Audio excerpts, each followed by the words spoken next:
Salut à tous les passionnés du football, bienvenue sur la chaîne InfoFoot pour cette revue de presse spéciale du jour. Aujourd'hui, on plonge dans la troisième journée de la CAN au Maroc. Le Sénégal va-t-il conserver son titre de 2021 ? Qu'est-ce que vous en pensez ? La Coupe d'Afrique des Nations 2025, organisée au Maroc, poursuit sa phase de groupe avec une troisième journée riche en entrées en lice pour plusieurs favoris. Ce mardi 23 décembre a vu les premiers matchs des groupes C et D avec 4 rencontres au programme. Les ténors ont globalement assumé leur statut, même si certains ont dû batailler. Les léopards ont lancé leur tournoi par une victoire précieuse et maîtrisée. Théo Bongonda a inscrit l'unique but de la rencontre en première période, offrant 3 points importants aux Congolais avant leur choc face au Sénégal. Le Bénin, malgré une organisation défensive solide, n'a pas réussi à créer le danger nécessaire. Une panne du VAR a brièvement animé la partie, mais la RDC prend la tête provisoire du groupe D. Les Lions de la Teranga, champions en titre en 2021 et favoris de cette édition, ont fait forte impression pour leur entrée. Nicolas Jackson a signé un doublé, suivi d'un but de Sheriff Ndiaye en fin de match. Le Botswana, outsider, n'a pas pesé face à la puissance sénégalaise. Une victoire tranquille qui place le Sénégal en position idéale dans le groupe D. Les Super Eagles, finalistes de la dernière édition, ont eu plus de mal que prévu face à une vaillante Tanzanie. Semi Ajayi et Ademola Lookman ont permis aux Nigérians de l'emporter, mais les Taifa Stars ont réduit l'écart en fin de match et ont montré un beau visage. Une victoire poussive mais précieuse pour le Nigeria qui évite le piège d'entrée. Les Aigles de Carthage ont réussi une entrée parfaite, dominé par un Elias Achouri en feu, doublé. Hannibal Mejbri a brillé au milieu et malgré un but tardif ougandais, la Tunisie s'impose logiquement. Les Tunisiens prennent la tête du groupe C avant leur duel face au Nigeria. Et pendant que l'Afrique vibre au rythme de la CAN, en Europe, les clubs pensent déjà à renforcer leurs effectifs pour la seconde partie de saison. Direction l'Espagne et la Catalogne, avec la une du jour de Mundo Deportivo qui met le focus sur le FC Barcelona. Le Barça recherche un défenseur central gauche, expérimenté, capable de s'adapter rapidement et idéalement gaucher. Le journal souligne que le marché est limité en cette période hivernale et que De Vrij et Senesi répondent au portrait robot recherché par le club.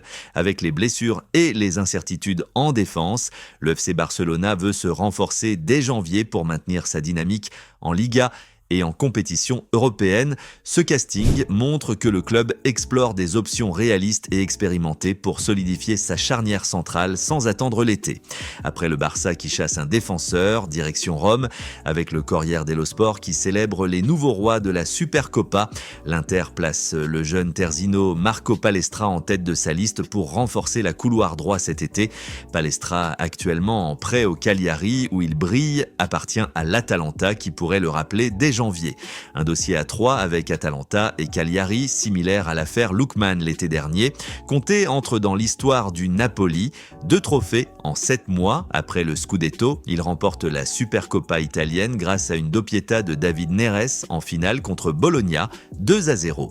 Le succès en Supercoppa renforce la dynamique de Conte et du Napoli dans l'année du centenaire, tandis que le dossier Palestra montre que l'Inter prépare déjà l'avenir pour consolider sa défense, malgré les contraintes financières. Après la fête napolitaine au centre et au sud, place au sérieux Bianconero avec Tuttosport qui annonce un pacte fort entre le propriétaire et l'entraîneur. John Elkann, propriétaire, et Lucio Selen, un pacte de confiance totale. Lors d'un discours de Noël au J-Museum, Elkann a déclaré que Spalletti est l'homme le plus convaincant pour le relance du club avec un projet à long terme. Milan pense à Kostic pour remplacer Leao blessé, l'arbitre Mariani sous pression pour Torino. Gattuso regarde le mercato de Naples avec ironie et Sinisa Mihajlovic et Roberto Baggio comparés comme génération de phénomènes. Ce soutien public et fort d'Elkann à Spalletti renforce la stabilité du projet Juventus en pleine reconstruction et envoie un message clair aux supporters comme aux concurrents en Serie A. Après la solidité bianconera à Turin, place à la fête verte et blanche à Lisbonne avec la une d'Ojogo qui célèbre un carton et des signatures. Le Sporting CP a remporté une large victoire 4-1 sur la pelouse du Vitória Guimarães. Les Léoais ont réalisé une prestation solide et compétente. Cette victoire permet au Sporting de maintenir la pression sur le leader, le FC Porto, en ne laissant pas les Dragons prendre le large au classement de la Liga Portugal. Un résultat qui confirme la bonne forme des hommes de Lisbonne en cette fin d'année. Le président du Sporting, Frederico Varandas, est revenu à la charge avec une déclaration forte, qualifiant d'insoutenable 40 années marquées par de la corruption présumée, avec des références à des fruits, écoute téléphonique, messes, prêtres et agents achetant des joueurs pour faire perdre des matchs. Ces propos visent clairement les rivaux historiques et ravivent les vieilles polémiques dans le football portugais. Une attaque directe qui fait la une et qui pourrait enflammer les débats entre supporters en cette période festive. Le gardien du FC Porto, Diogo Costa, a renouvelé son contrat pour plusieurs saisons supplémentaires avec une clause libératoire fixée à 60 millions d'euros. Bednarek et Kiwior sont mentionnés comme ayant aidé dans les négociations pour le dossier Pietuzewski, mais le focus principal est sur cette prolongation. Cette renewal sécurise l'un des meilleurs gardiens portugais au Porto pour les années à venir. À la veille de Noël, c'est un vrai cadeau pour les supporters portistas, renforçant l'effectif du leader du championnat. Le jeune ailier brésilien Luis Guilherme, actuellement au West Ham United, est référencé et suivi pour un possible transfert en janvier. Ce talent émergent attire l'attention des clubs portugais ou européens. Un nom à surveiller lors du mercato hivernal qui pourrait bouger les lignes dans plusieurs équipes. Le transfert du latéral Sidney Cabral vers le Benfica est garanti. Le Brésilien Wesley, qui joue au Al Nassr, est lié à un possible mouvement vers les ailes. Le Benfica renforce son effectif avec cette arrivée assurée, potentiellement pour un coût autour de 8,5 millions d'euros. Un renfort défensif qui pourrait s'avérer clé pour la suite de la saison. Le SC Braga s'est imposé 3-0 face au Caldas en Taça de Portugal. Une dernière minute de protestation pour une altération du stade est mentionnée et la mudança de dernière heure n'a pas distrait les Guerreiros. Braga avance en coupe grâce à son efficacité offensive. Un match sans surprise qui permet au club de continuer son parcours dans cette compétition nationale. Un grand reportage sur la famille Costa au Sporting, un père et ses fils qui brillent dans le club avec des remerciements à ceux qui ont cru en eux, une résistance à la pression et l'ambition pour la Champions League. Cette histoire humaine met en lumière les valeurs familiales et la fidélité au Sporting. Un portrait touchant qui montre comment le club forme et intègre des talents issus d'une même lignée. Maintenant, on change de pays et on passe en Espagne direction Barcelone, avec la une du journal Sport qui met le FC Barcelona à l'honneur en cette veille de Noël. Marcus Rashford, en exclusivité à Sport avant Noël, déclare vouloir rester au Barça, son objectif étant de venir pour remporter des titres. Il explique que dès le premier moment, il s'est senti très bien accueilli par tout le monde et parle de son adaptation positive. Cette interview exclusive montre l'engagement du delantero anglais envers le club catalan, soulignant son intégration rapide et son ambition de gagner des trophées avec le Barça. Endrick, prêté au Lyon par le Real Madrid, passe du statut de prodige à celui de fiasco. Ce titre critique la gestion et la performance du jeune Brésilien chez le rival madrilène, contrastant avec les ambitions initiales. Super, on quitte la Catalogne et Rashford qui pose même avec un Caganer traditionnel pour s'intégrer. Maintenant, direction l'Italie où la Gazzetta dello Sport, le journal rose iconique, met l'Inter à l'honneur en cette période festive avec un jeune qui explose, Francesco Pio Esposito, le jeune attaquant de l'Inter. Avec l'infortunio de Boni qui doit s'arrêter pour un certain temps, Pio peut gagner des places dans les hiérarchies de l'attaque Nerazzurra et devenir la première alternative à la Thuram Lautaro. En sélection nationale, il continue sa montée en puissance et rêve d'une place pour la Vetrina du Mondial 2026.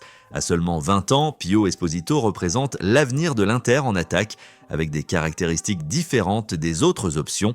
Son explosion potentielle arrive à un moment clé pour le club, qui cherche à renforcer son secteur offensif, et pour la nationale de Gattuso, qui compte sur les jeunes talents pour les grands rendez-vous internationaux. Le Napoli est mis en avant pour sa joie récente, mais aussi pour ses problèmes. Le club doit maintenant penser au marché des transferts, mais uniquement à saldo zéro, c'est-à-dire sans dépenses excessives.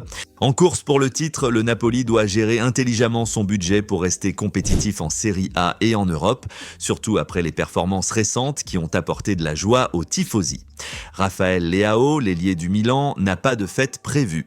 Il reste concentré sur le terrain, avec un retour en force qui pourrait changer beaucoup pour les rossoneri. Dans une saison où le Milan cherche à se relancer, la forme et la détermination de stars comme Leao sont cruciales pour remonter au classement et viser les objectifs élevés.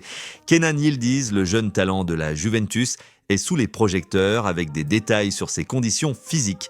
Il continue à impressionner et pourrait devenir un titulaire indiscutable. La Juve mise beaucoup sur les jeunes comme Yildiz pour construire son avenir, surtout dans une période de transition où les performances individuelles peuvent faire la différence. La Roma est décrite comme déchaînée, avec Dragusin qui défie Zirkzee, Raspadori et un stade en feu. Le club montre une grande énergie en cette fin d'année. Sous la direction de son entraîneur, la Roma cherche à confirmer sa montée en puissance et à se positionner parmi les prétendants aux places européennes. Le championnat fait une pause pour les fêtes avec un retour prévu le 4 janvier. C'est l'occasion pour les joueurs de recharger les batteries avant la reprise intense. Cette trêve arrive à un moment clé de la saison, permettant aux équipes de récupérer des forces physiques et mentales pour la seconde partie du championnat, où se jouent souvent les titres et les qualifications. Et voilà, on arrive au terme de cette revue de presse spéciale veille de Noël avec l'édition du 24 décembre 2025.